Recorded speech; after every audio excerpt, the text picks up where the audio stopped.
Few stories in human history are as vast, emotional, and influential as the Mahabharata, an ancient epic that originated in India. It describes a colossal war fought at Kurukshetra in northern India, between two branches of the same royal family, the Pandavas and the Kauravas, drawing in kings and warriors from across the Indian subcontinent. The conflict ends in near total destruction and raises profound questions about duty, morality, and power. But one question has echoed for centuries. Did this war actually happen?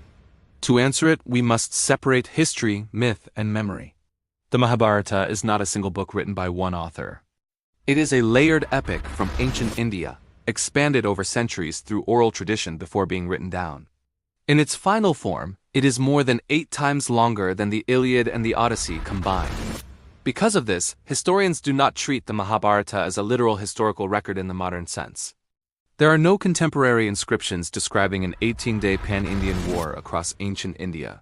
No mass graves confirming battles of that scale, and no external written records that independently verify the events exactly as described. So the epic cannot be read as straightforward history. But that does not mean it is pure fiction. One of the most striking aspects of the Mahabharata is its grounding in real geography within India. Kurukshetra is a real location in present-day Haryana, India, long known as an important cultural and political region. Archaeological evidence confirms human settlement there during the Late Bronze Age. The epic also refers to Indraprastha, the capital of the Pandavas, often associated with modern-day Delhi, India.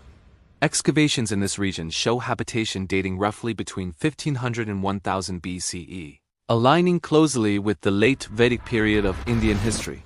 Perhaps most intriguing are the underwater remains near Dwarka on India's western coast in Gujarat. Dwarka is traditionally linked to the city of Krishna in Indian tradition. Submerged structures suggest an ancient coastal settlement, likely affected by rising sea levels. While this does not prove the epic's account, it strongly suggests that legends were shaped around real places and events in ancient India. Most historians today agree on a careful middle ground. The Mahabharata likely preserves the memory of real conflicts between early kingdoms in ancient India, later woven together into a single epic narrative. Instead of one massive war involving millions, there were probably multiple regional struggles, rival clans, and succession disputes across the Indian subcontinent. Over generations, poets and storytellers in India fused these memories into a unified story with moral and philosophical depth. This process is not unique to India.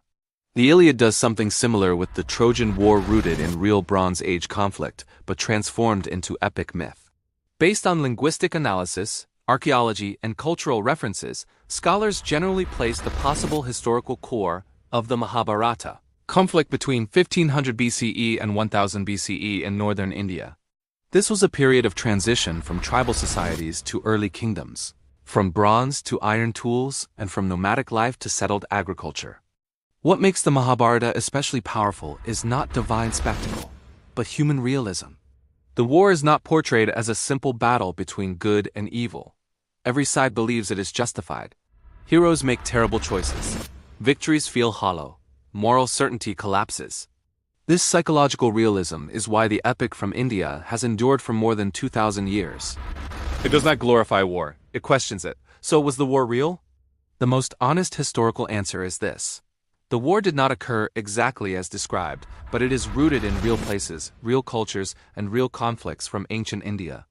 The Mahabharata preserves historical memory rather than historical reporting. It is history transformed into philosophy. The epic was never meant to tell us what happened on each battlefield. It was meant to ask a deeper question. When duty, ambition, and justice collide, who is truly righteous? The war of the Mahabharata may never be proven in the way modern historians demand. But the human conflicts it captures, greed, loyalty, fear, and moral doubt, are undeniably real. And that may be why this ancient epic from India still speaks to the world today. If you found this documentary insightful, please like the video. It helps the History Vault reach more people who care about serious history. And subscribe to the History Vault for more deep dives into ancient civilizations, epic traditions, and the mysteries of the past.